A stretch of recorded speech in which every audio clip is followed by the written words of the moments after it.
For our first example, I'd like to convert the following numbers into scientific notation. If a number is really large or really small, it's just a shorter way to write your answer. So we'll do this by seeing how many times we have to move this decimal point. And I know I want it to be between the 1 and the 2. So that is a total of 7 spaces. So you can really think of this as a number as 1.23 times 10 to a particular power. Multiplying by 10 to the power of 7 will move the decimal point to the right 7 places. So these two values are definitely identical. Another thing to consider is this value, 1.23, it's bigger than or equal to 1 but less than 10.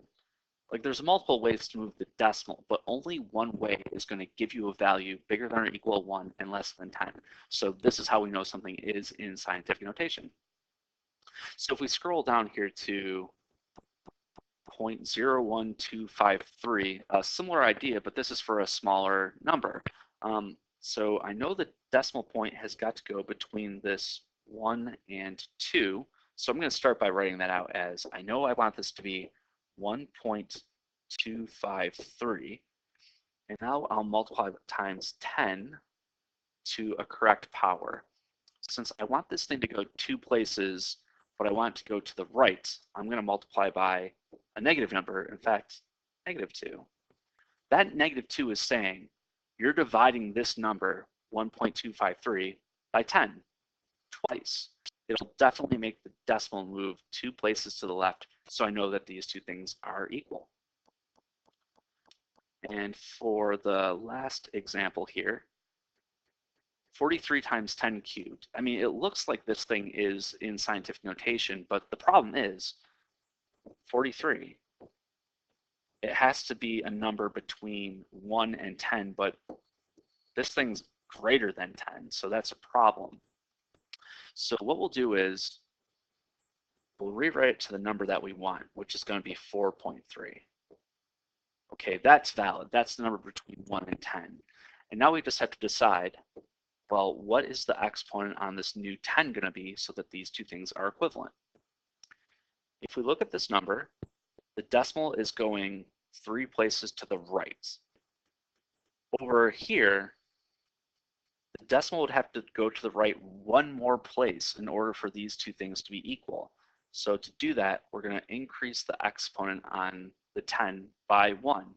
Here on the left, the decimal goes 3 places to the right. But for these two things to be equal, the decimal would have to go a total of 4 places to the right.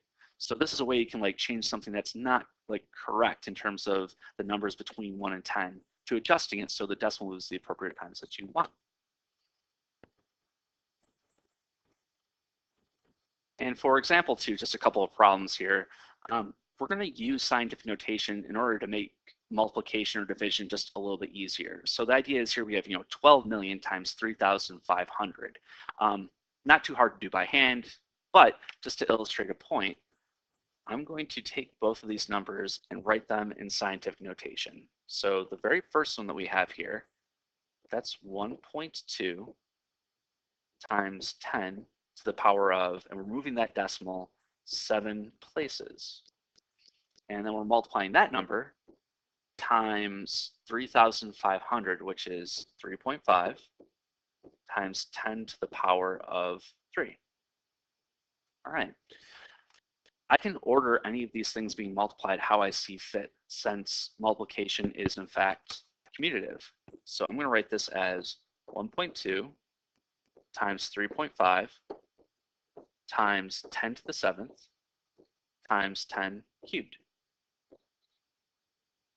So I'm noticing I have a 10 to the 7th and a 10 to the power of 3 next to each other. I can start using some properties of exponents. These two things here have the same base. When I multiply them, I can simply add the exponents. Now for these two numbers here, they're smaller, quicker to type into a calculator, which that's what I'm going to do. This is 1.2 times 3.5, which is 4.2. And the number that we have over here is 10, and that's to the power of 10. So if you have several large numbers being multiplied together, this is kind of a nice approach. Like you make the numbers that you're actually multiplying smaller, and the rest is just a matter of taking the exponent on 10 and either increasing it or decreasing it.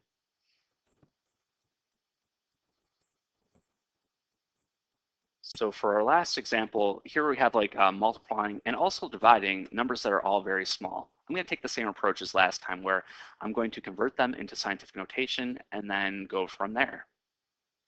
So starting with this 0.000 and so on, 5, what I'll do is count the number of places I want that decimal to move. I know I want it to be equal to 5 times 10 to the appropriate power. So let's see. The decimal has to move 1, 2, 3, 4, 5, 6, 7, 8 places. I'm using a negative because I want that decimal to go to the left. For the next one, which is 0.003, well, I know I want it to be 3 times 10, and this will actually be to the -3. That moves the decimal 1, 2, 3 places over. And now here, we're dividing by, what do we have? We have 4 times 10, and this is to the power of, let's say we have 1, 2, 3, 4, 5 places, so that's going to be to the -5. So when I start combining this together, maybe I'll start with the numerator. So we have 5 times 3 times 10 to the -8 times 10 to the -3. Okay, and I'll leave the denominator alone. So that's 4 times 10 to the -5th. And now I'll start simplifying the numbers that appear next to each other. I have 5 times 3, so that's just 15. And that's multiplied times 10. And if you have a -8 and a -3, those are being added together, so it's going to be -11. And this is divided by 4 times 10 to the -5th. Okay. So from here, I can divide the 15 and the 4, and I can divide the 10 to the 11th and the 10 to the -5th. So I'll continue that over here. Let's see, well, 15 over 4, I'll get a decimal for that. It's going to be 3.75. And that's going to be times 10.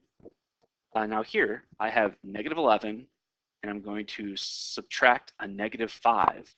So that's -11 minus -5. So being careful here, this is 3.75 times 10. So that's really -11 plus 5. So here's my final answer. I have 3.75 times 10 to the -6.